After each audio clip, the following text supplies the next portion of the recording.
مفتی صاحب میاں بیوی کے چند بنیادی موٹے موٹے حقوق بیان کر دیں, مختصر وضاحت کر دیں, تاکہ آج کل میاں بیوی اتنے موٹے موٹے آ رہے ہیں, ان کے حقوق بھی موٹے موٹے, پراٹھے کھا کھا کے, پیزے کھا کھا کے, دونوں کیا ہو رہے ہیں موٹے موٹے. تو موٹے موٹے حقوق جو اللہ رسول نے بیان کیے ہیں وہ یہی ہیں کہ عورت پر لازم ہے شوہر کی اطاعت کرے, یہ شوہر کا بنیادی حق ہے. وہ اپنے آپ کو شوہر کے پیرالل نہ سمجھے, وہ سمجھے کہ گھر کا سربراہ یہ شوہر ہے, یہ بنیادی حق ہے شوہر کا, اور شوہر کے ذمے ہے اس کا بنیادی نان نفقہ. حدیث میں آتا ہے جو خود کھائے وہی اس کو بھی کھلائے, جو خود پہنے وہی اس کو بھی پہنائے, مطلب اسی اسٹینڈرڈ کا. تو یہ اس کا بنیادی حق ہے. اور اسے ٹائم دے, یہ بھی بنیادی حقوق میں داخل ہے. شادی ہو گئی, اس کے بعد مارکیٹ سے بندہ شارٹ, 12 بجے تک گٹر کے ڈھکن پہ بیٹھا رہتا ہے دوستوں کے ساتھ, 2 بجے تک, پھر آتا ہے منہ ادھر کر کے سو جاتا ہے, پھر صبح اٹھ کے آفس چلا جاتا ہے. تو اس کو کچھ وقت دینا بھی اس کے بنیادی حقوق میں سے. اچھا, جب میں ایسی بات کرتا ہوں تو دل جلے بھی ہوتے ہیں. جب میں نے بیان میں بات کی ہے نا بیوی کے حقوق کی, تو کچھ دل جلے شوہروں کے غلط کمنٹس آ رہے ہوتے ہیں. جب بیان میں بات کی ہے شوہر کے حقوق کی, کل دل جلی بیویوں کے غلط کمنٹس آ رہے ہوتے ہیں. تو بھائی ہر کسی کو غلط شوہر ملتا ہے, کسی کو غلط بیوی ملتی ہے, تو سب ایک جیسے تھوڑی ہوتے ہیں. ہم تو جنرلی اصول بیان کرتے ہیں نا. اب جنرلی تو یہی ہوتا ہے میاں ٹائم نہیں دیتا بیوی کو, لیکن بعض دفعہ الٹا ہوتا ہے. میاں آتا ہے گھر میں, وہ چاہتا ہے بیگم کے ساتھ بیٹھوں گپ شپ, بیگم کے ناک پہ ہر وقت مکھی بیٹھی رہتی ہے, وہ ذرا سی باتوں پہ منہ بنا کے بیٹھی ہوتی, وہ ٹھیک ہی نہیں ہو رہی ہوتی کسی طریقے سے. تو پھر اس میں تو غلطی کس کی ہے؟ عورت کی غلطی ہے نا. بھائی یہ موڈ اچھا کرو یار, تگا آ رہا برا آیا, ذرا سی بات پہ کچھ برا لگ گیا, کچھ دل پہ لے گئی, بہت کچھ سینسٹیو ہوتی ہیں. تو پھر آدمی کہتا ہے ان کے ساتھ کیا بیٹھا ہے آدمی, آئی پھر وہ منہ ادھر کر کے سوتا ہے تو اس پہ بھی غصہ آ رہا ہوتا ہے. تو کہہ رہا ہے نا بھائی تمیز سے بات ہو رہی ہے, نہ منہ ادھر کر کے سونے دے رہی ہے, تو جائے کہاں پھر وہ مجھے گالیاں دیتے ہیں کہ ان کے مشورے پہ شادی کی تھی, پھنس گیا میں. تو بعض آدمیوں کے دماغ خراب ہوتا ہے, وہ کبھی سیدھا منہ ہوتا ہی نہیں ان کا, جب بھی گھر میں آتے ہیں ٹیڑھے منہ ہی ہوتا ہے ان کا, ناک پہ مکھی بٹھائی بھی ہوتی. بعض عورتیں ٹیڑھی ہوتی ہیں. تو دونوں ٹھیک, بہت خوش قسمت ہیں کہ دونوں کیا ہیں, انسان کے بچے ہیں. بہت ہی کم ہوتا ہے.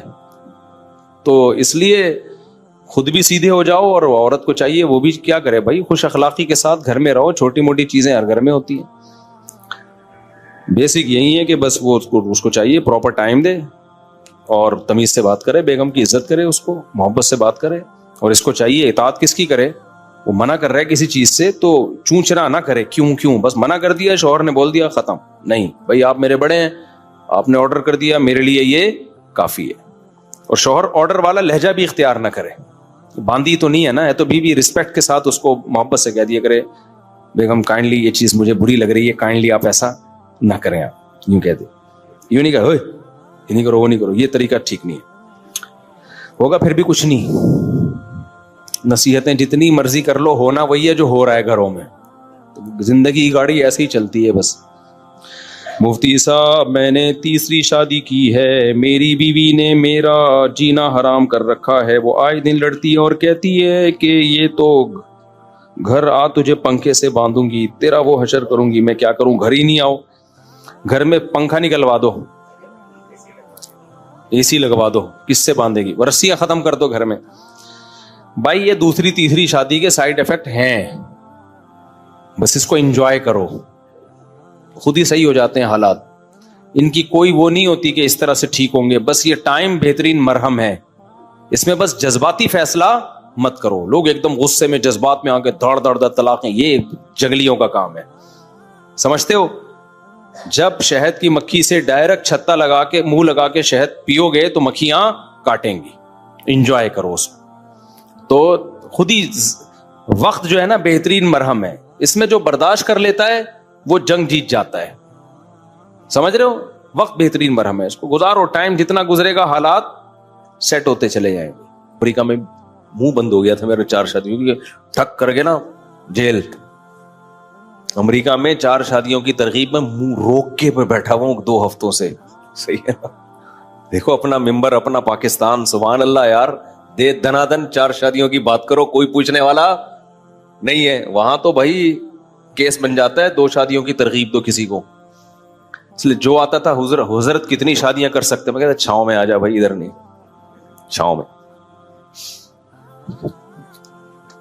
دنیا میں کچھ لوگ بے وقوف ہوتے ہیں, مذہبی لوگوں کو چڑھانے والے.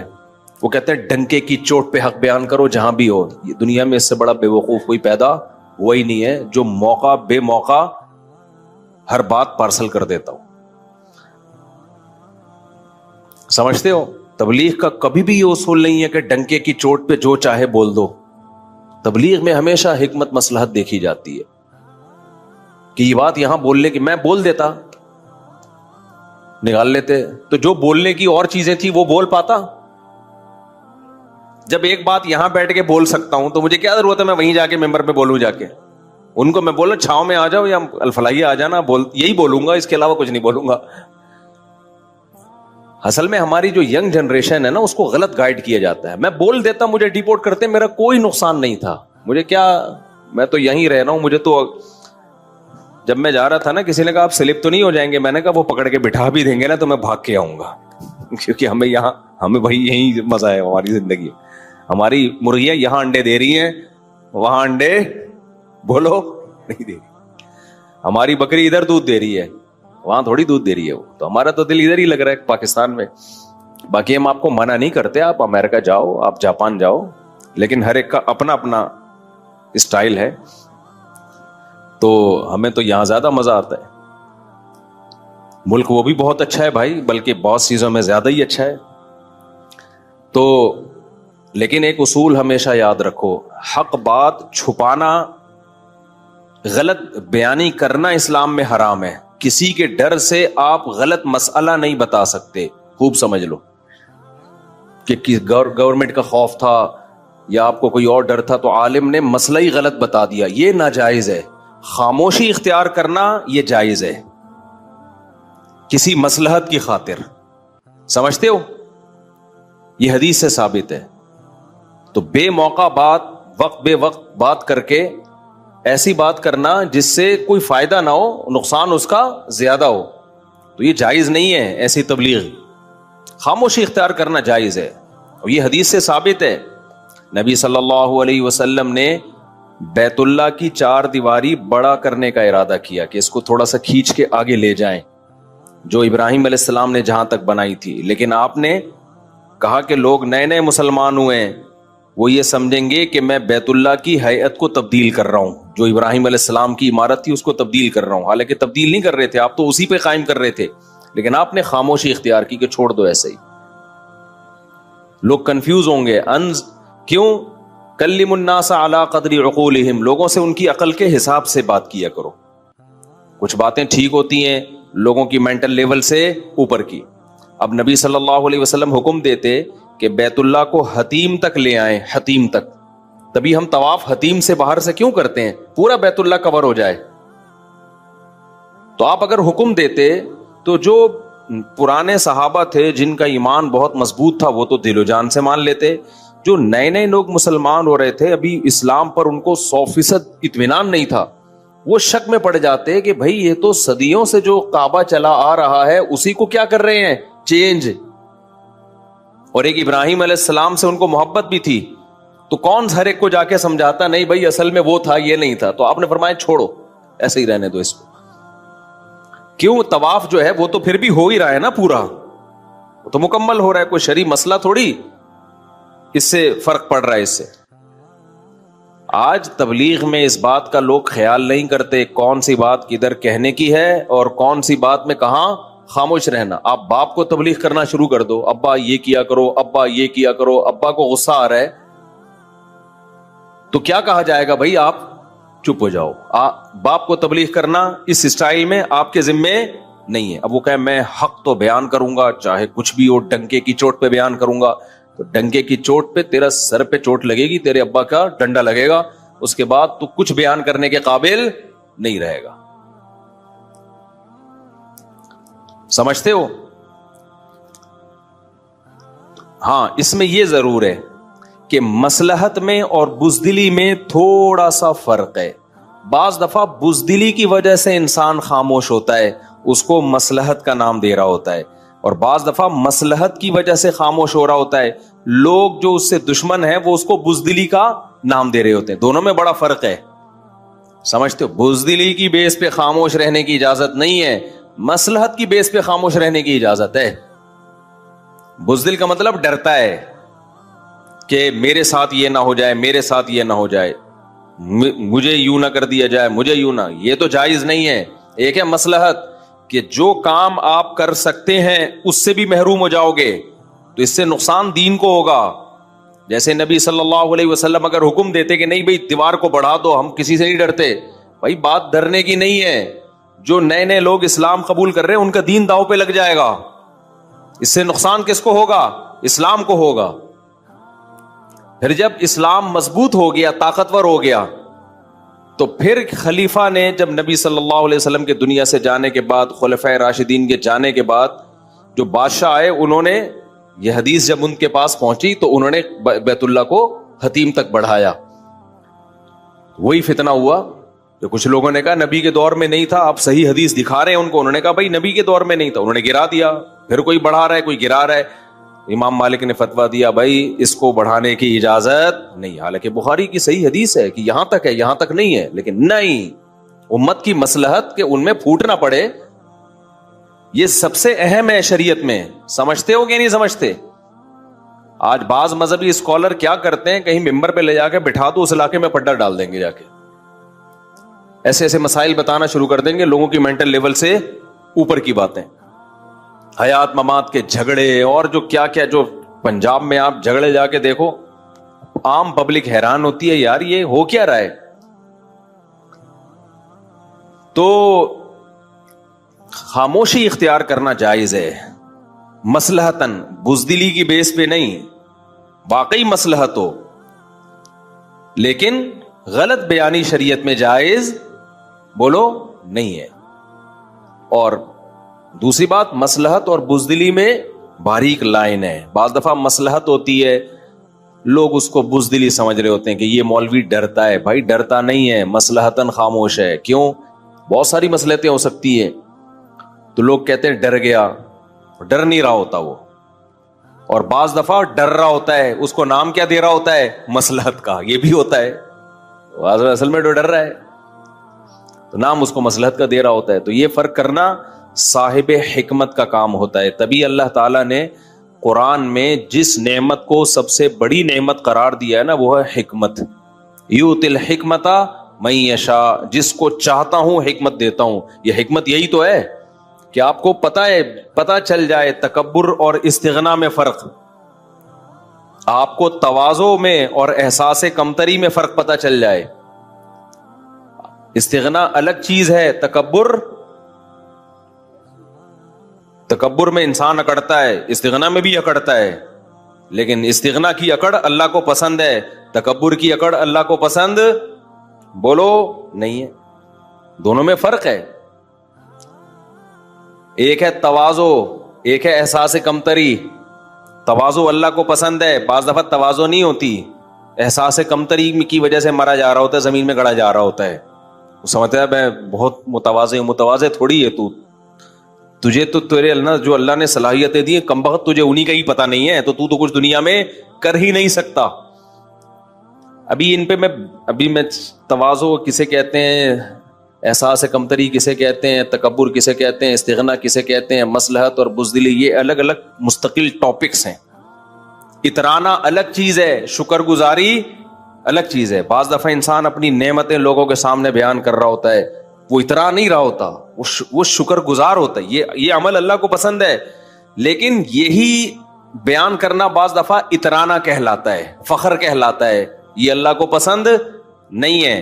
تو صاحب حکمت بتائے گا کہ کس کا عمل تکبر اترانا ہے اور کس کا عمل شکر گزاری ہے.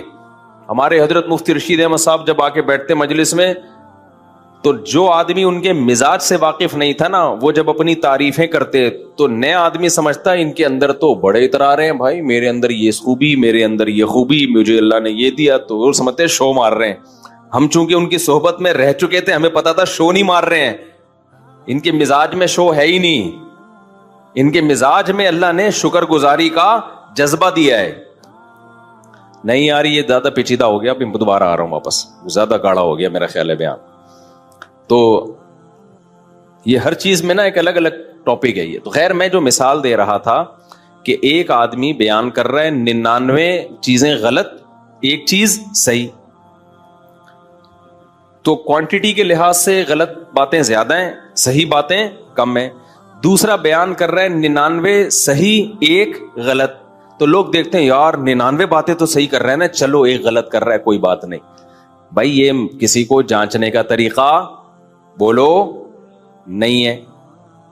اسلام میں کوانٹٹی سے زیادہ ویلیو کس کی ہے؟ کوالٹی کی. اس کی دلیل کیا ہے؟ قیامت کے دن اعمال، گناہ اور نیکیاں گنی جائیں گی یا تولی جائیں گی؟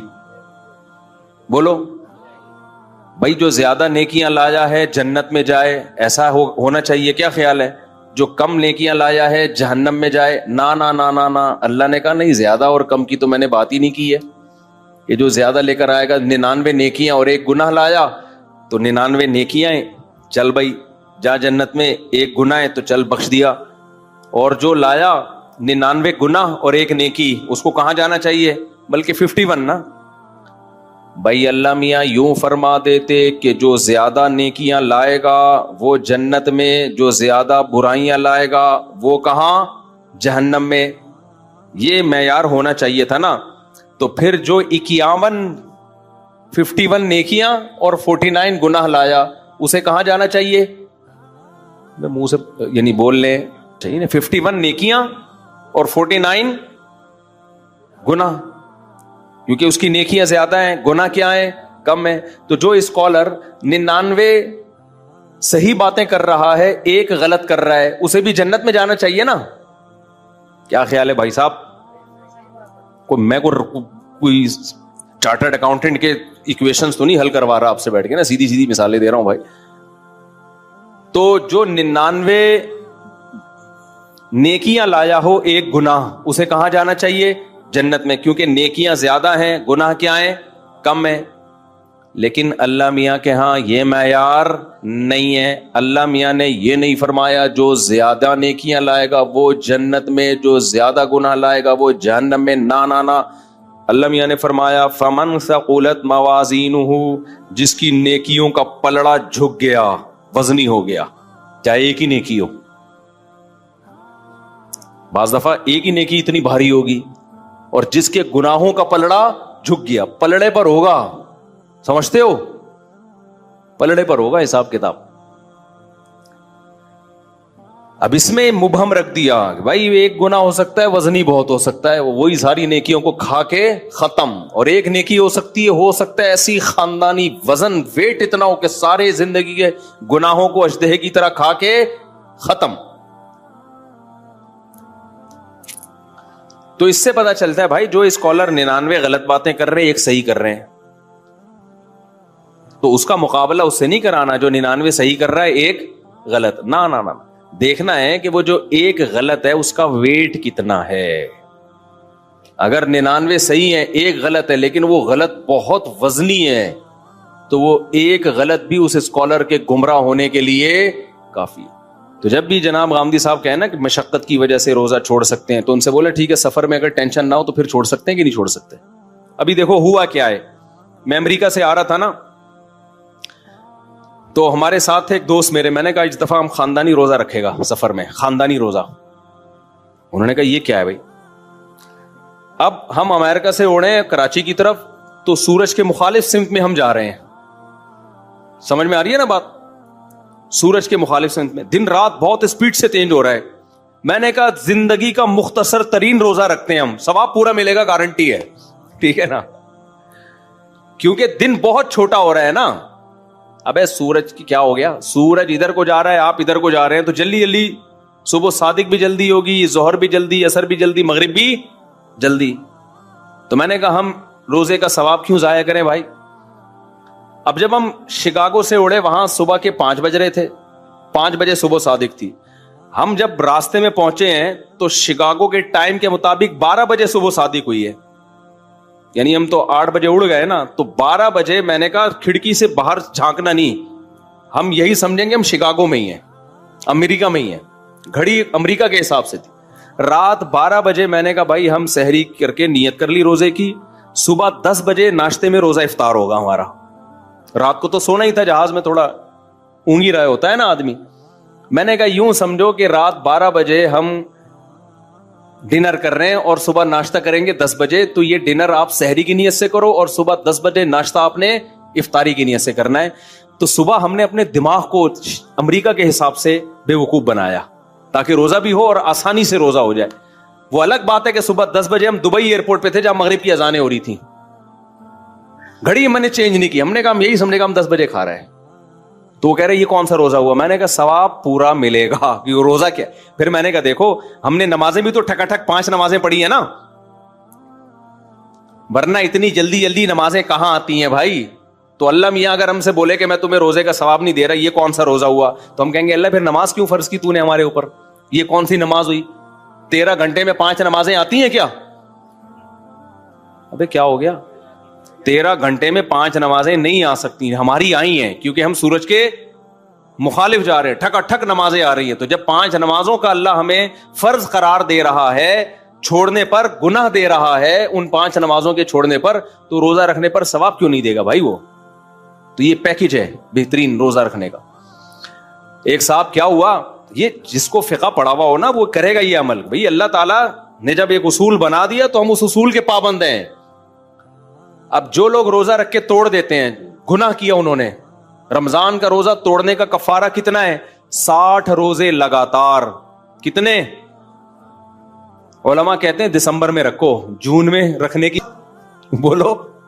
اب کوئی فنڈر بنے کہ میں جون جولائی میں 60 روزے رکھوں گا, ابے تو کیوں اپنے آپ کو بلا وجہ ٹینشن میں ڈال رہا ہے؟ اللہ میاں نے یہ تھوڑی کہا کہ جون جولائی میں رکھو, اللہ میاں نے کہا 60 روزے کمپلیٹ ہونے چاہیے. تو ایسے لوگوں کو ہم مشورہ دیتے ہیں کہ اگر اللہ نے آپ کو پیسہ زیادہ دیا ہے, ناروے چلے جاؤ سردیوں میں, وہاں روزہ رکھو ٹھکا ٹھک 60 روزے آپ کے کیا ہو جائیں گے, کیونکہ دن بہت چھوٹا ہوتا ہے. لیکن ظاہر ہے یہ غریب آدمی نہیں کر سکتا, تو غریب کے لیے یہی آپشن ہے کہ ادھر دسمبر میں رکھ لے, یا پنجاب میں دن اور سردیوں میں چھوٹا ہو جاتا ہے تو وہاں جا کے رکھ لے. نہیں آ رہی بات؟ تو شرعی قاعدہ ہے بھائی, صبح صادق ہونی چاہیے, غروب آفتاب ہونا چاہیے, دونوں چیزیں ہو رہی ہیں. اب اللہ میاں نے دن 2 گھنٹے کا رکھ دیا 3 گھنٹے کا, تو یہ ہمارا ہیڈک نہیں ہے بھائی, یہ مسئلہ کس کا ہے؟ اللہ میاں کا. اللہ میاں اگر ہمیں قیامت کے دن کہہ دے کہ تمہیں ثواب نہیں ملے گا اتنے 3 گھنٹے کے روزے سے, 2 گھنٹے کے روزے سے کیا فائدہ, ہم کہیں گے اللہ تو دن بڑھا دیتا. ہماری نہ تو نے ناروے جانے پر پابندی لگائی تھی, ناروے نہیں کوئی بھی ایسا ہے نا جو ساؤتھ پہ ہو, کوئی سستا ملک ہو, ناروے تو بہت مہنگا ہے, اور نہیں جاؤ, اتنا تو پیسہ کس کے پاس ہوتا ہے, ادھر ہی چلے جاؤ, مری چلے جاؤ, سوات چلے جاؤ, جہاں ٹھنڈے روزے ہوتے ہیں, تو کفارہ ادا ہو جائے گا. سمجھتے ہو؟ نہیں سمجھتے میرا خیال. کفارہ بہرحال ادا, کیونکہ ہمیں اس سے, ہم نے اس فارمیلٹی کو جو اللہ کا قانون ہے اس کو پورا کرنا ہے. اب ناروے میں رمضان کے روزے روک رکھتے ہیں نا, 2-2, 3-3, 4-4 گھنٹے کے روزے ہوتے ہیں, اتنے مختصر روزے. تو آپ کا کیا خیال ہے, ان کے روزے نہیں ہوتے کیا؟ اب کوئی کہہ بے اتنے سے روزے سے بہتر ہے نہ ہی رکھو. نا نا نا نا, جو یہاں گرمی میں روزہ چھوڑنے پر گناہ ہے وہی وہاں سردی میں نہ اس کو روزہ چھوڑنے کی اجازت اس بیس پہ کہ 2-3 گھنٹے سے کیا ہوتا ہے, نہ ہمیں اس بیس پہ کہ 18 گھنٹے سے کیا ہوتا ہے. صحیح ہے نا؟ رمضان جب آئے گا جتنا مرضی پسینہ نکالے, جتنی مرضی لیند ہو. اب دیکھو ناروے میں گرمیوں میں لوگوں نے 20-20 گھنٹے کے روزے رکھے ہیں. ہمارے دوست کہتے ہیں ہم رکھتے ہیں, ادھر افطاری کی, ادھر عشاء کی اذان ہوئی, ادھر سحری, بس افطاری سحری ایک ہی ہوتی تھی اور فوراً اگلے دن کا روزہ شروع. تو مجھے کہتے تھے مفتی صاحب بہت لمبے روزے ہیں. ابھی جب جون جولائی, یہ جو ہمارے جب جون میں روزے تھے نا, تو ناروے میں روزے بہت لمبے تھے, رکھے ان لوگوں نے. میں ان سے کہتا ہوں, ان کو میں نے کہا بیٹا تم لوگ جو ہے سردیوں میں مزے بھی تو تم نے بہت اڑائے ہیں, سردیوں کے روزے تمہارے 4-4, 5-5 گھنٹے کے روزے, تو اب گرمیوں کے 20-20 گھنٹے کے بھی انجوائے کرو. سمجھ رہے ہو؟ تو ابھی تو صرف اس پہ بتانے کے لیے کہ دین کس سے سیکھنا ہے بھائی, علماء سے سیکھنا ہے. ہاں 2 نمبر ہوتے ہیں علماء میں, لیکن 1 نمبر بھی کس میں ملیں گے آپ کو؟ علماء. اور یہ نہ دیکھا کرو اتنی باتیں فلاں کی صحیح ہیں, ایک غلط ہو گئی تو کیا ہو گیا. بھائی وہ ایک غلط کی کوالٹی دیکھا کرو, کوانٹیٹی نہ دیکھا کرو. اس کا وزن اتنا بھاری ہوتا ہے نا کہ اس سے اس اسکالر کی حیثیت ختم. رسول اللہ صلی اللہ علیہ وسلم کو اللہ نے فرمایا کہ آپ مجنون اور دیوانے نہیں ہیں، آپ بہترین اخلاق پر ہیں. انک لعلی خلق عظیم فستبصر ویبصرون. عن قریب تم بھی دیکھ لو گے اور یہ بھی دیکھ لیں گے، یعنی آپ بھی دیکھ لیں گے اور یہ بھی دیکھ لیں گے. تو چونکہ اخلاق کا موضوع بہت اہم ہے، سارا مسئلہ ہی اخلاق کا ہے نا. تمیز آ جائے. جو چیز مارکیٹ میں سب سے زیادہ شارٹ ہے وہ کیا ہے؟ تمیز. تمیز سے بات کرنا آ جائے، تمیز سے سوچنا آ جائے. جلد بازی، کسی کی بات پہ فوراً فتوے لگانا. ابھی ایک کسی نے مجھے فون کیا، مسلسل ایک ہفتے سے ان کی کالز آ رہی ہیں کہ کسی اداکار نے یہ بات کہی ہے کسی ڈرامے میں. وہ بات یہ کہی ہے کہ اللہ نے مرد کو اپنی فطرت پہ پیدا کیا ہے، اور جیسے اللہ شرکت برداشت نہیں کرتا ایسے مرد بھی شرکت برداشت نہیں کرتا. میں نے وہ ڈرامہ نہیں دیکھا، وہ کلپ نہیں دیکھا. پوری بات تو آدمی جب تک وہ پورا کلپ نہ دیکھے کر نہیں سکتا. لیکن اگر صرف اتنی بات ہے کہ اتنی بات کسی نے کہی ہے کہ اللہ نے مرد کو اپنی فطرت پہ پیدا کیا ہے، تو محض اتنی بات پہ گستاخی کے فتوے لگانا ٹھیک نہیں ہے. کسی کے کلام کا صحیح مطلب بھی نکلتا ہو، غلط بھی نکلتا ہو، تو شریعت میں حکم ہے کہ صحیح مطلب پہ لے کے جاؤ اس کو. ہم جان بوجھ کر غلط کیوں لے کے جا رہے ہیں؟ تو یہاں فطرت جو ہے نا، کسی کی جو ذاتی صفت ہوتی ہے اس کو بھی فطرت کہا جاتا ہے. کہتے ہیں اس سے تو بائی نیچر ایسا ہے. تو اللہ کی فطرت ہے وہ شرکت برداشت نہیں کرتا، یعنی اس کی ذاتی صفت ہے. اور یہ جو کہا کہ مرد کو اپنی فطرت پہ پیدا کیا تو گویا مرد کو اللہ کے ساتھ شریک کر دیا. بھائی آگے مثال سے بات بتائی جا رہی ہے کہ ہر وصف میں شرکت مراد نہیں ہے، صرف اس میں اللہ کے ساتھ تشبیہ دی جا رہی ہے کہ جیسے اللہ تعالیٰ میں غیرت بہت ہے، وہ سب کچھ نافرمانی برداشت کر لیتا ہے، شرکت برداشت نہیں کرتا، تو مرد بھی بیوی کی بد زبانی نافرمانی یہ برداشت کر لیتا ہے. کسی دوسرے سے وہ اس کا ایسا ریلیشن جیسے شوہر سے ہوتا ہے یہ مرد برداشت نہیں کرتا. اس میں کوئی اتنی بڑی خرابی نہیں ہے کہ فوراً فتوے ٹھوکنا شروع کر دیں، ہم لوگ فتوے لگانا شروع کر دیں. باقی اور کوئی بے احتیاطی والا کلام کیا ہے تو میں اس سے بری ہوں، مجھے معلوم نہیں ہے. میں تو صرف، ہمیں کسی اداکار کی حمایت تھوڑی کرنی ہے، ہمیں تو اصول اور ضابطے بیان کرنے کہ اگر صرف اتنی بات ہے تو یہ گستاخی کی بات نہیں ہے. حدیث میں آتا ہے تخلقوا باخلاق اللہ، اللہ کے اخلاق اختیار کرو. تو حالانکہ اخلاق، اللہ کے اخلاق تو خلق کی جمع ہے. خلق تو جس طبیعت پہ انسان پیدا ہوا، اللہ پیدا تھوڑی ہوئے. تو اگر آپ غلط گھسیٹنا چاہیں کسی کی بات کو تو گھسیٹتے چلے جائیں، 10 چیزیں نکال لیں گے.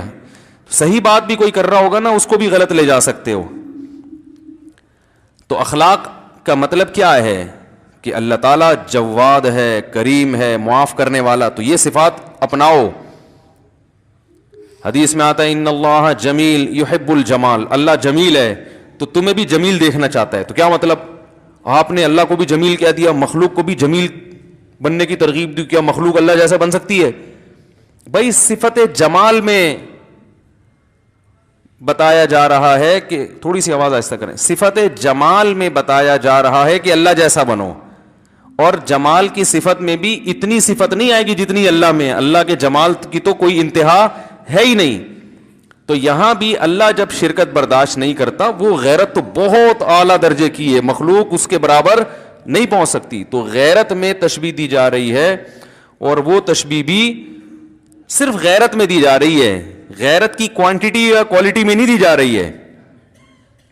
میں مدرسے کے طلبہ کو یہ بات سمجھا رہا تھا کہ آج کل ہم الفاظ کو پکڑ کے فتویٰ بہت جلدی لگا دیتے ہیں. تو طلبہ کہنے لگے اس طرح تو گستاخیاں پھیلیں گی. اس طرح کیا پھیلے گا؟ کوئی بھی اٹھ کے کچھ بھی بولے گا.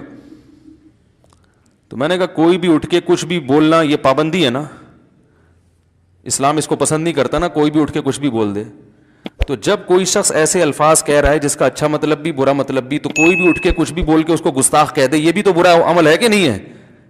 ایسے تو کوئی بھی اٹھ کے کچھ کسی پہ بھی گستاخی کا فتویٰ بولو بھائی فوراً لگا دے گا. تو کوئی بھی اٹھ کے کچھ بھی بولنا یہ ایسا نہیں ہے. غلط بولے گا تو غلط، اس کو غلط کہا جائے گا. اگر غلط نہیں بول رہا تو کھینچا تانی کر کے اس کو غلط پہ لے جانا یہ شریعت کی تعلیمات نہیں ہے. اس سے لوگ دین سے قریب آنے کے بجائے دور ہو جائیں گے، قریب نہیں آئیں گے دین کے. اور دوسری بات یہ کہ بولنے والے کو بھی دیکھا جاتا ہے اس کی نیت کیا ہے. دیکھو یہودی رسول اللہ صلی اللہ علیہ وسلم کو کہتے تھے راعنا, آپ ہماری رعایت کریں. اب اس کلام کا ایک صحیح مطلب بھی ہے راعنا, ہماری رعایت کریں, لیکن وہ تھوڑا سا کھینچتے تھے اس کو, راعینا تھوڑا سا, راعی چرواہے کو کہتے ہیں, اس کا غلط مطلب بھی نکلتا تھا. یہودی یہ زو معنی بات اس لیے کرتے تھے, ڈبل میننگ بات, کہ ہم غلط مطلب لیں گے لیکن جب پکڑے جائیں گے تو ہم کہیں گے ہم تو رعایت کے معنی میں لے رہے تھے. تو قرآن نے اس پہ پابندی لگا دی کہ یہ لفظ بولنے کی اجازت نہیں ہے. تو ممکن ہے کوئی یہ دلیل کے طور پر میرے خلاف آیت پیش کرے. بات آ رہی ہے سمجھ میں کہ قرآن نے ایسے لفظ پر پابندی لگا دی جس میں ذرا سا احتمال تھا, تو اس معاملے میں بدگمانی والے پہلو کو ترجیح دے رہا ہے نا قرآن, غلط مطلب والے پہلو کو ترجیح دے رہا ہے. تو بھائی وہ ترجیح اس لیے دے رہا ہے کہ یہ الفاظ یہودی کہہ رہے تھے, یہودیوں سے خیر کی توقع نہیں تھی, وہ تو نبی پر ایمان رکھتے نہیں تھے, وہ تو مذاق اڑاتے تھے دن رات. تو ان کے لیے جو لفظ جب وہ کہیں گے تو پھر اس لفظ میں غلط معنی کا پہلو غالب ہے. اور اگر کوئی شخص یہ میسج دینا چاہ رہا ہے, دیکھو ڈراموں میں تو لبرلزم اتنا پھیلایا جاتا ہے, ڈراموں میں تو یہ چیزیں بتائی جاتی ہیں کہ بیوی کا اگر کسی سے غلط تعلق ہو کوئی بات نہیں, معاف کر دینا چاہیے, براڈ مائنڈیڈ, ہم کوئی دقیانوس تھوڑی ہیں. اگر کسی ڈرامے میں یہ میسج دیا جا رہا ہے کہ مرد یہ چیز برداشت نہیں کرتا, تو یہ تو عین شریعت کے مطابق ہے نا. تو اس اچھے میسج کو نہیں دیکھا جا رہا کہ کوئی, ویسے تو ڈرامے دیکھنا غلط ہے, کہیں آپ ڈرامے دیکھنا نہ شروع کر دیں, لیکن بعض دفعہ ڈرامہ غلط ہونے کے باوجود اس سے جو میسج جا رہا ہوتا ہے وہ میسج ٹھیک ہوتا ہے.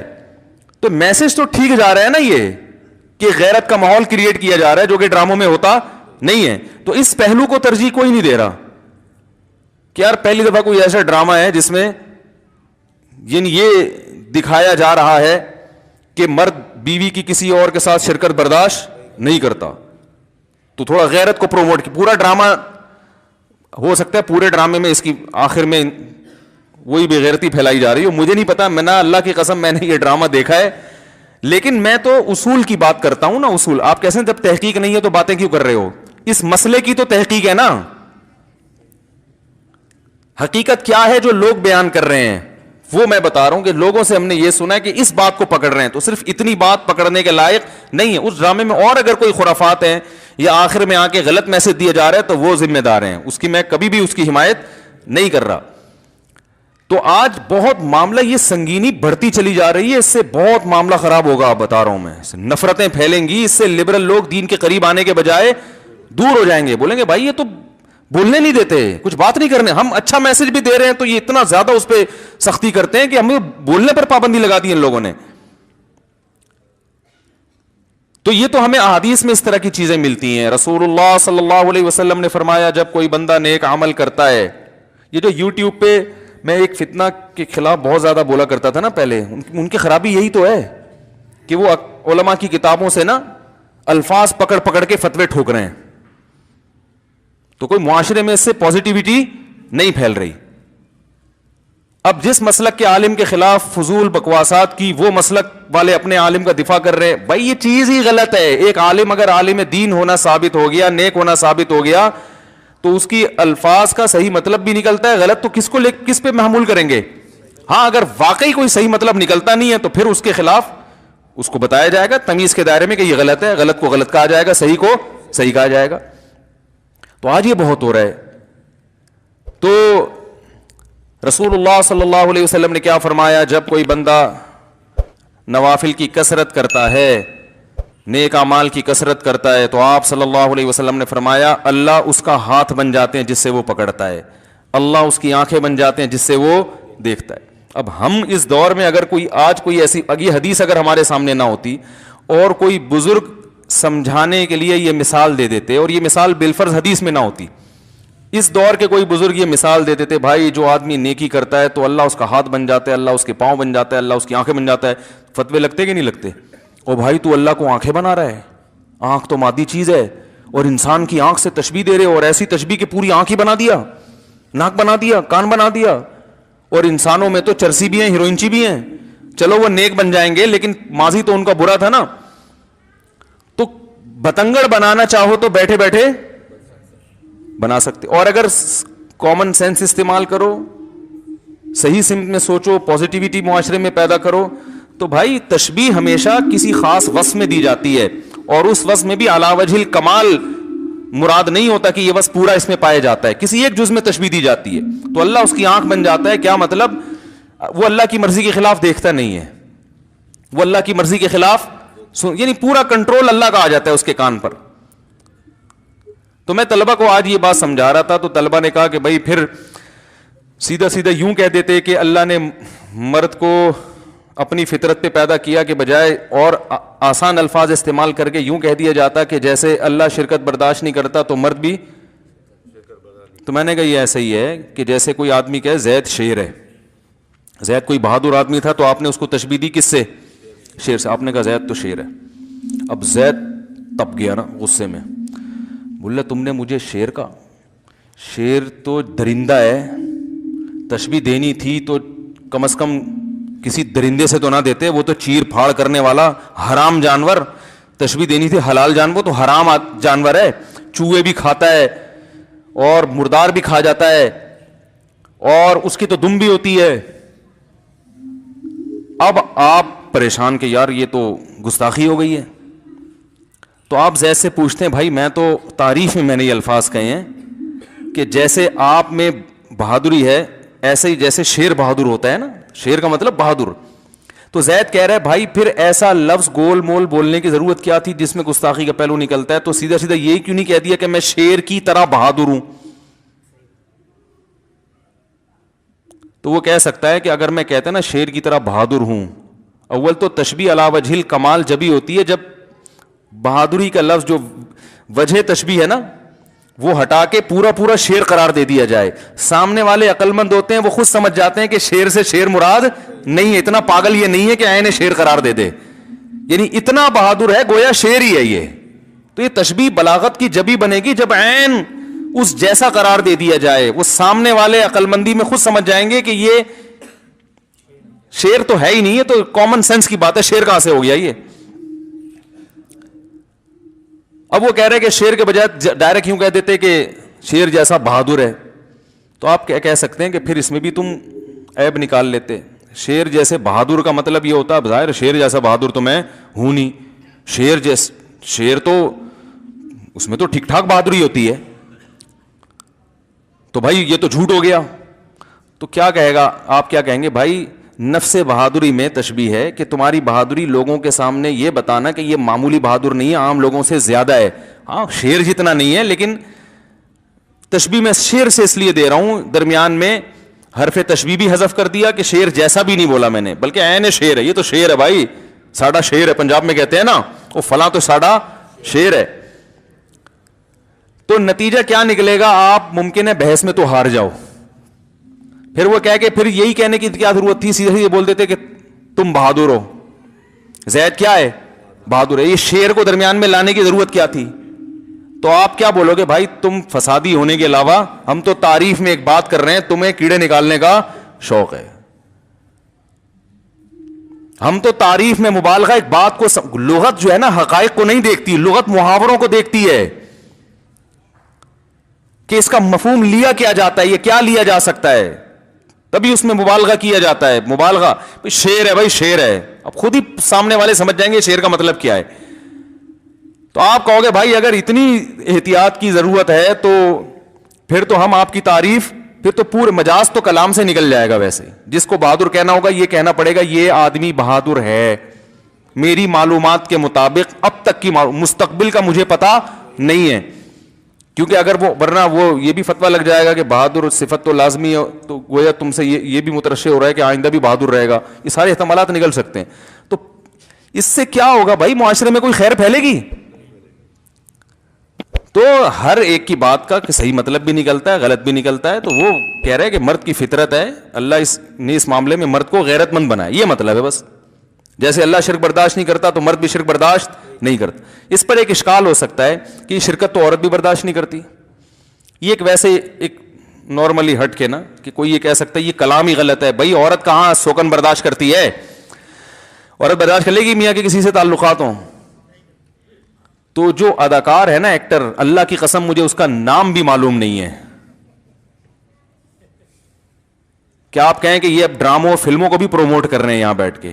میں ڈرامے دیکھنے کو جائز نہیں سمجھتا, نہ فلمیں ڈرامہ جب نہ جائز فلم کہاں سے جائز ہو گئی. لیکن آپ مذہب کا ایسا استعمال نہ کریں کہ جس سے لوگ مذہب کے قریب آنے کے بجائے مذہب سے دور ہو جائیں, ڈر جائیں کہ بھائی یہ بڑا بہت خطرناک لوگ ہیں, یہ کسی بھی وقت مار دیں گے, یہ ٹکر مار دیں گے. تو یہ ایک اشکال کیا جا سکتا ہے کہ یہ شرکت تو عورت بھی نہیں برداشت کرتی, تو مرد کی ساتھ کو, تو یہ کہنا کہ مرد کو اللہ نے اس معاملے میں اپنی فطرت, تو مراد ہے اس معاملے میں اپنی فطرت پر, یہ لفظ مقدر ہے, ہر چیز میں اپنی فطرت پر نہیں, یعنی غیرت کے معاملے میں اور شرکت برداشت نہ کرنے کے معاملے میں اللہ نے مرد کو اپنے جیسا بنایا ہے, من کل الوجوہ نہیں, صحیح ہے نا, صرف نفس وصف میں شرکت ہے, ورنہ اللہ میں یہ وصف بہت زیادہ ہے, مخلوق میں بہت کم ہے. جیسے کوئی کہ یہ شیر جیسا, شیر یہ شیر ہے, شیر تو مطلب بہادری میں, پھر بھی وہ بہادری شیر میں کئی گنا زیادہ ہے. تو یہ اشکال ہو سکتا ہے کہ بھئی یہ تو عورت بھی برداشت نہیں کرتی. تو یاد رکھو برداشت نہ کرنے کی وجہ مرد میں الگ ہے, عورت میں الگ ہے. حکومت, کوئی ملک کا صدر ہو, وزیر اعظم ہو, وہ حاکم ہے نا, اس کے ماتحت لوگ ہوتے ہیں, تو وہ اپنی حکومت میں شرکت برداشت نہیں کرتا, وہ اپنی حکومت میں شرکت برداشت نہیں کرتا کہ میرے جو ماتحت ہیں تو ان کا امیر میرے علاوہ بھی کوئی اور ہو. یہ حاکمیت والی جو شرکت ہے یہ اللہ کی شان ہے کہ اللہ کہتا ہے میں جب معبود ہوں, میں بادشاہ ہوں, میں حاکم ہوں, تو میں ہی ہوں سب کچھ تمہارا اکیلا. یہ شرکت میں برداشت نہیں کروں گا. تو عورت مرد کے ماتحت ہوتی ہے, اس کی فرما بردار ہوتی ہے, شرعن بھی, شریعت کی روشنی میں بھی, عقل کی روشنی میں بھی وہ ماتحت ہوتی ہے. تو مرد اپنے تحت ماتحت تو بہت سارے رکھ سکتا ہے, لیکن وہ یہ برداشت نہیں کرتا کہ میرے جو ماتحت ہیں وہ میرے علاوہ بھی کسی کو حاکم تسلیم کریں, میرے علاوہ بھی کسی کو بڑا تسلیم کریں. سمجھ میں آ رہی ہے بات؟ اس کی اور آسان مثال دیتا ہوں میں. جبکہ عورت جو برداشت نہیں کرتی نا, وہ کسی اور وجہ سے, وہ حاکمیت کی وجہ سے نہیں, وہ سربراہ ہونے کی بیس پہ نہیں, وہ ویسے ہی برداشت نہیں کرتی کہ بھئی میں جس سے ٹوٹ کے محبت کرتی ہوں وہ کسی اور کی طرف کیوں جا رہا ہے. تو مرد جو برداشت نہیں کر رہا شرکت, وہ محبت بھی اور حاکمیت بھی.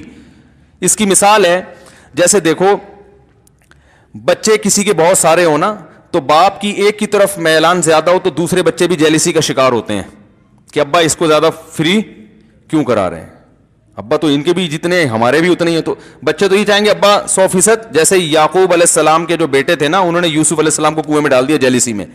یہ جیلسی الگ ہے. اور ایک ہوتا ہے کہ باپ یہ قطعاً برداشت نہیں کرتا کہ بچے میرے علاوہ بھی کسی کو باپ بنا لیں. یہ تو ایسی چیز ہے کہ اس پہ تو وہ آگ کر دے گا اولاد کو. پہلی والی جو جیلسی ہے نا, اس کا حل بھی ہے, علاج بھی ہے, اور وہ قابل برداشت بھی ہے, اور ہمیشہ سے برداشت ہوتی آ رہی ہے. سوکنوں کو برداشت کرتی رہی ہیں, ٹینشن میں ہی کریں. بچے اپنے جیسے دوسرے بہن بھائیوں کو برداشت کرتے رہے ہیں. بلکہ ہم نے تو بچپن میں یہ دیکھا ہے کہ نیا والیوم آتا ہے نا, جب بچوں کا نیا ورژن آتا ہے, تو وہ جو 2-3 سال کا بچہ ہوتا ہے نا, اس کو بھی جب چھوٹے بچے کو والدین زیادہ پیار کر رہے ہوتے ہیں نا, اس کو تکلیف ہو رہی ہوتی ہے, وہ اس سے ہو رہا ہوتا ہے کہ بھائی میری ویلیو اس گھر میں کیا ہو گئی ہے, کم ہے. لیکن یہ قابل برداشت ہے, تبھی برداشت کر رہے ہیں نا. بہن بھائی پیدا ہوتے جاتے ہیں, وراثت میں شرکت بھی ہو رہی ہوتی ہے, تھوڑا بہت منہ بنانے والے منہ بناتے ہیں, لیکن بھائی کیا ہے, ابھی تو فطرت کا ایک حصہ ہے. ابا صرف میرے اکیلے کے تھوڑی, اور بہت سو کے بھی ابا ہیں. لیکن باپ یہ برداشت کر لے کہ میرے جیسا ایک اور ابا اس گھر میں آ جائے, وہ گھر میں تالا ڈال کے چلا جائے گا. تو عورت کا بھی سوکن برداشت کرنا یہ تکلیف ہوتی ہے, اس کو غیرت آتی ہے اس پہ. لیکن یہ غیرت اس نوعیت کی نہیں ہے. مرد جو ہے نا, وہ اپنی بیوی میں شرکت برداشت کر لے کہ میری بیوی جیسا اس کا میرے سے تعلق ہے, یہ والی محبت جو شوہروں کے ساتھ ہوتی ہے کسی اور کے ساتھ شیئر کرے, یہ قابل برداشت نہیں ہے. یہ اگر کوئی مرد برداشت کر لے تو وہ غیرت ہی نہیں ہے اس میں. سمجھ میں آ رہی ہے بات؟ اس کا مطلب ہے وہ غیرت لیس.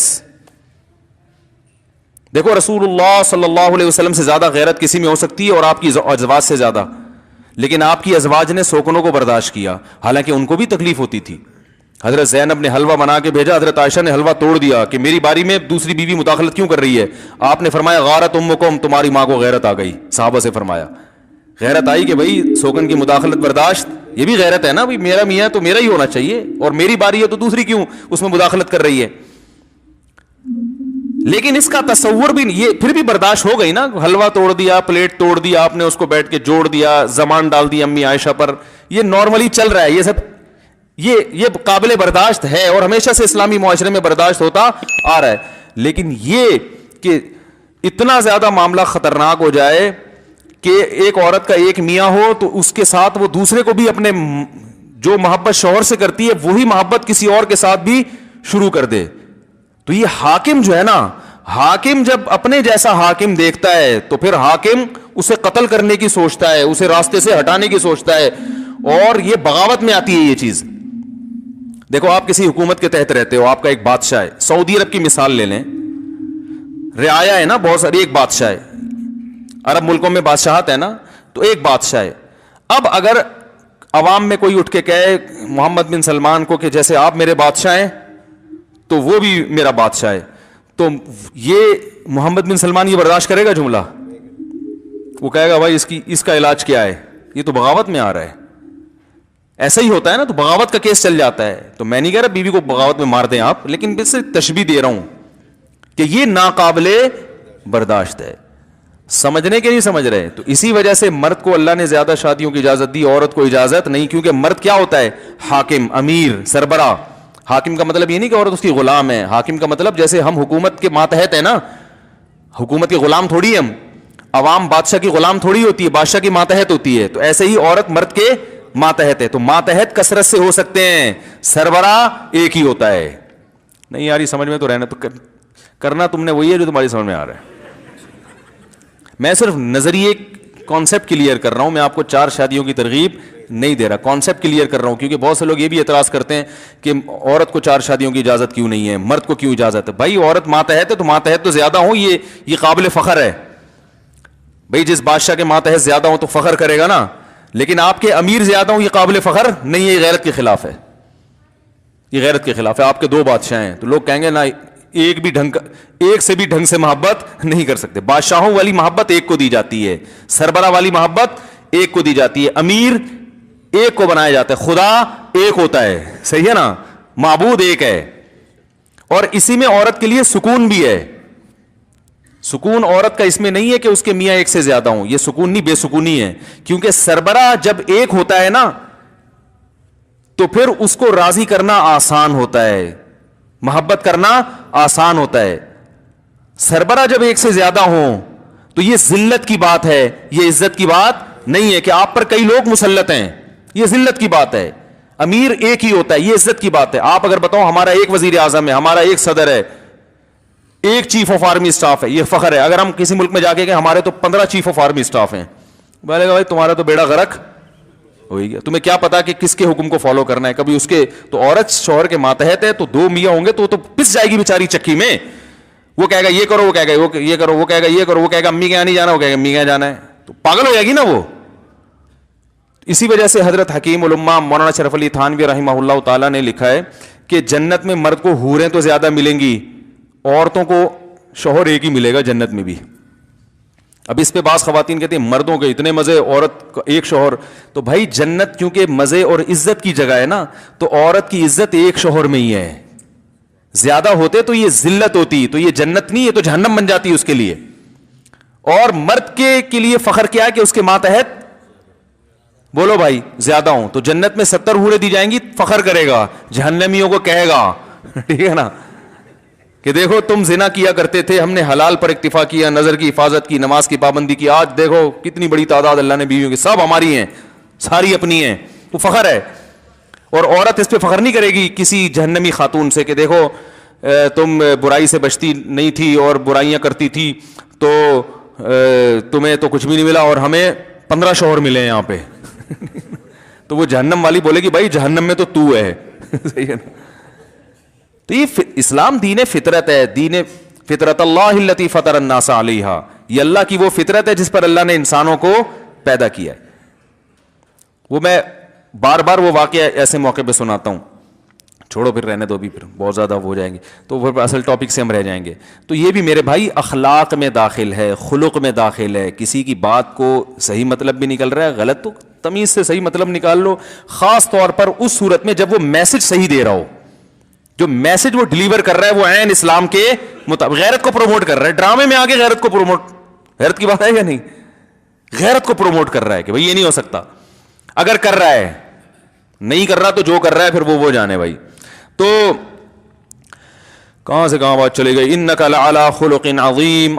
فرمایا کہ دیکھو رسول اللہ صلی اللہ علیہ وسلم نے, چلو پھر یہ موضوع ختم کرتے ہیں یار, پھر وہ بہت زیادہ ہو گیا.